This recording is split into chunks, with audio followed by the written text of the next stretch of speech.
Bonsoir à tous et soyez bienvenus pour ce nouveau numéro hors série de Culturama. Et aujourd'hui on va parler d'un film mettant en scène une analyse très expérimentée. Il est mort. En voilà une nouvelle.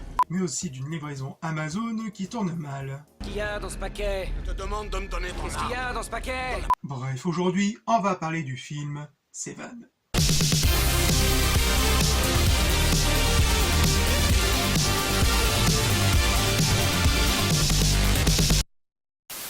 En 1991, Andrew Kevin Walker est un simple employé dans un magasin de musique au nom de Tower Records à New York. Il décide de se lancer dans sa nouvelle carrière qui est celui de scénariste. Il commença l'écriture du script de son premier film sous le titre de Seven, dans laquelle Walker s'inspira de l'ambiance sombre et lugubre là où il vivait, avec aussi à la vue de toutes les dérives qu'il a pu être témoin lors de son chemin en faisant de chez lui à son lieu de travail. Et dans cela, il va créer l'antagoniste de son histoire sous le nom de John Doe, qui sera plus précisément un serial killer qui décida de créer 7 meurtres différents en lien avec les 7 péchés capitaux de la Bible.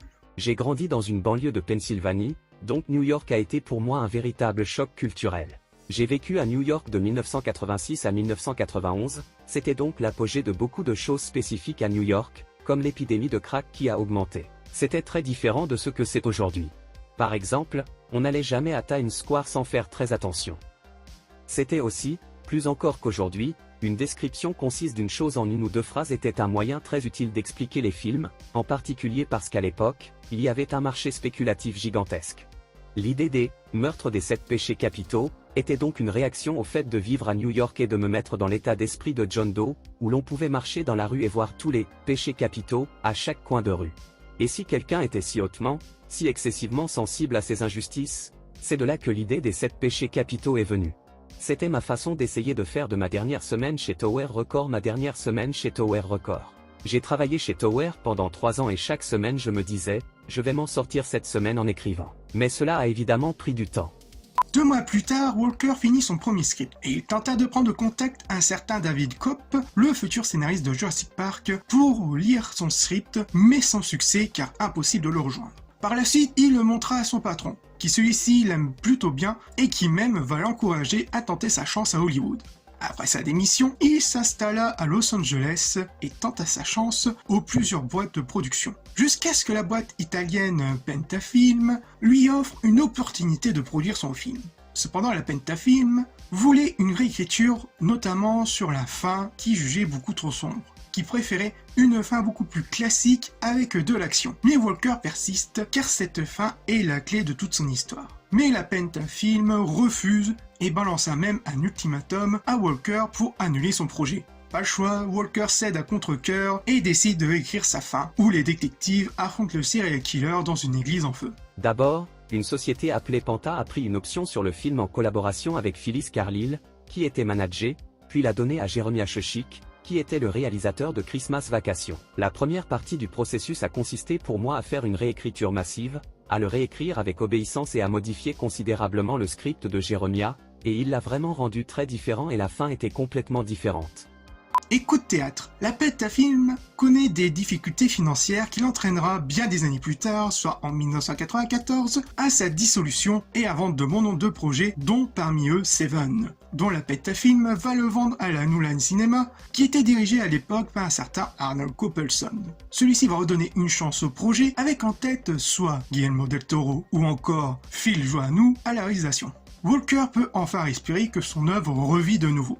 Mais le scénariste va très vite retomber dans l'enfer de la réécriture, puisque la New Line Cinema exige quasiment les mêmes revendications que de la Pentafilm qui lui avait déjà donné de refaire une autre fin. Toutefois, le producteur Michael D. Luca avait une préférence pour le script original. Walker finira par réécrire sa nouvelle version, beaucoup plus allégée de son histoire. Bien plus tard, Walker fut convoqué dans les bureaux de la productrice Ann Copperson, qui est la femme de Arnold Copperson, pour rencontrer le réalisateur qui sera nul autre que David Fincher. Je me souviens très précisément de la première fois où je suis allé au bureau d'Ann Copperson et que j'ai discuté avec ce réalisateur, David Fincher, que je connaissais uniquement comme réalisateur des Alien 3. Et Fincher, de toutes les manières possibles, a complètement changé ma vie, y compris en me permettant de participer au processus créatif. Fincher avait reçu à l'origine la première version que j'avais écrite, et il a réagi très favorablement lorsqu'il en a parlé à Arnold Coppelson. Et ils ont dit « Oh non non non non non David, nous t'avons envoyé la mauvaise version ». Ils lui ont donc envoyé la version de Jeremiah Sheknik que j'avais réécrite, et Fincher a dit « Non, je ne veux pas faire ça, je veux revenir à cette première version ». C'est la graine qui a été plantée et qui a fini par sauver le film, à mon avis. Fincher a tenu compte de mon opinion tout au long du processus de réécriture. Fincher fait quelque chose d'incroyable que l'on ne voit pas toujours lorsqu'on réécrit un scénario pour quelqu'un, il écoute et il a fait de tout le processus une expérience incroyablement formidable et positive. Lui, Mike DeLuca, Brad Pitt, Morgan et Kevin Spacey se sont battus pour sauver cette fin, et c'est grâce à eux que cette fin a été conservée et qu'elle est celle du film. Sans eux, personne ne m'aurait écouté, moi, le simple scénariste, c'est comme ça que ça se passe.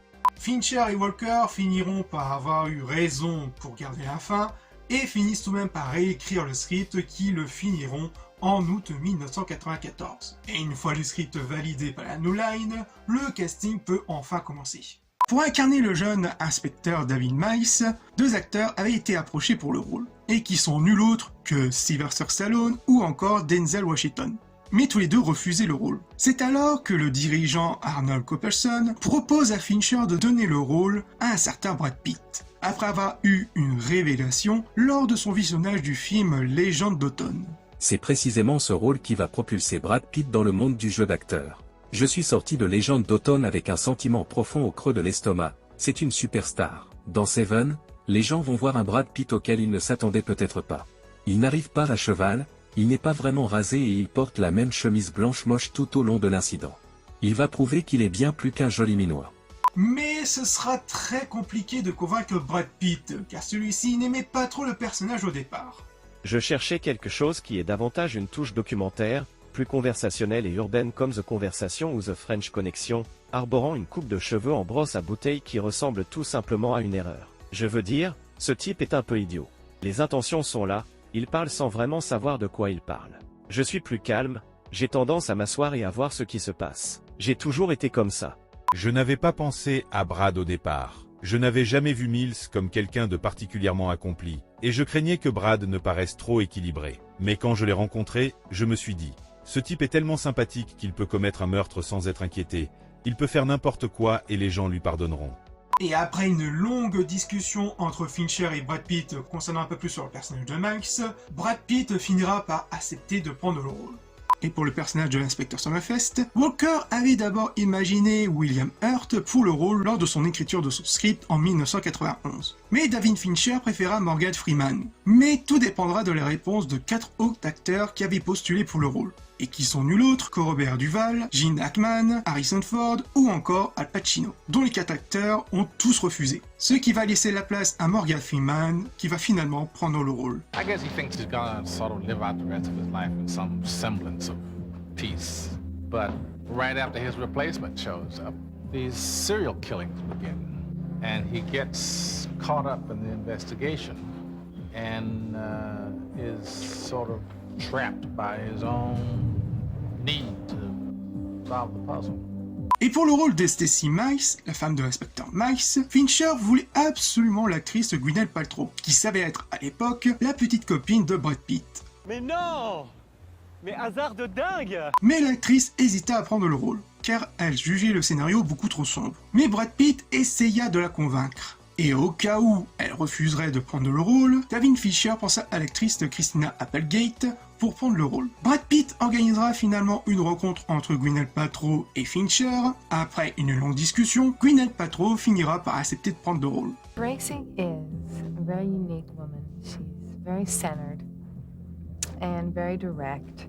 Her husband is very career-oriented and he's very driven. And she knows all of this about him and she loves him very much anyway. He's a smart guy, he's a good cop.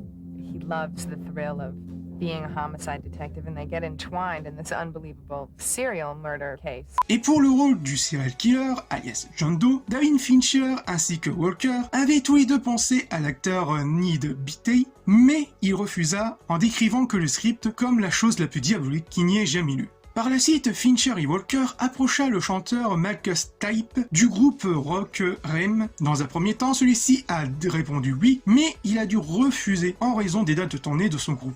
Et ensuite, ce sera au tour de Val Kilmer, mais celui-ci refusa. C'est un bordel. Mais tout ne sera pas perdu, puisqu'il reste encore 2 acteurs pour être auditionnés pour le rôle, qui sont nul autre que Earl Amy et Kevin Spacey. Les 2 acteurs étaient très convaincants pour le rôle, et qu'il fallait faire un choix, et ce sera Kevin Spacey qui obtiendra le rôle. Toutefois, David Fincher va donner le rôle du capitaine de la police à Earl Amy. Une fois avoir réuni le reste du casting, le tournage commença le 12 décembre 1994, dont une bonne partie du film sera tournée dans le centre de la ville de Los Angeles. Le tournage du film se tourna sans encombre, avec un petit caméo du scénariste Walker, qui se fera passer pour le premier cadavre devant l'écran. In order to truly capture the gritty realism of the homicide detectives in action, the filmmakers enlisted the help of actual police officers who served as technical advisors, ensuring that every detail would be correct on screen. We try to spend a lot of time with the actors. We help them with the type of weapons that they should carry, the way to properly deploy the weapons, properly handle the weapons. We want them to look like they are professional law enforcement officers, like they've been doing this as a career and that they've been trained in. I went riding around with some detectives who kind of showed me the backside of what we see on television. And I'd have to say it was pretty hairy, going to calls, going to the morgues, learning to do this. Cependant, le tournage va très vite tourner à l'accident, où lors de la scène de la fameuse course-poursuite sous la pluie entre Miles et Chando, l'acteur se cassa réellement le bras lors de cette scène. Ce qui donnera un gros coup de frein au tournage du film, dont l'acteur reviendra quelques jours plus tard avec un plâtre et un bon nombre de points de suture. Ce qui va obliger quelques modifications du script, notamment sur le physique du personnage de Miles. Le tournage reprit sans encombre et se finira le 8 mars 1995. Pour la musique du film, David Fincher va faire appel au compositeur Howard Shore, futur compositeur de la saga du Seigneur des Anneaux, qui celui-ci va d'abord faire un remix de la chanson Closer du groupe Nine Inch Nails avec l'aide de 2 autres personnes, d'abord le groupe Coil, ainsi que le musicien Danny Hyde, qui était aussi en lien avec le groupe Coil, puisque celui-ci faisait déjà le remix de leur son. Et bien au-delà d'autres compositions originales de Howard Shore, il va avoir un bon nombre de chansons choisies pour correspondre un peu à l'ambiance du film. Surtout pour son générique de fin, avec The Earth Feel Listen de David Bowie. There's always a diamond friendly sitting in the Life Hotel.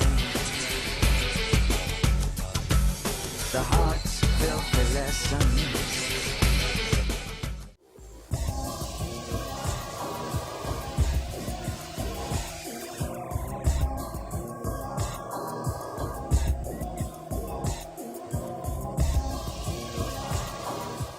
Une fois dans la boîte, David Fincher effectuera un premier montage du film et le présenta pour une première projection test. La New Line Productions était pas très satisfait de cette fin, car il s'attendait à une fin beaucoup plus épique et héroïque. Cependant, d'après les nombreuses critiques qui ont été dites lors de cette projection test, la fin était plutôt convaincante, mais il manquait ce petit truc en plus pour rendre la fin beaucoup plus marquante. Et ce sera nul autre que Brad Pitt lui-même qui va donner l'idée de ce petit truc en plus qui manquait à cette fin.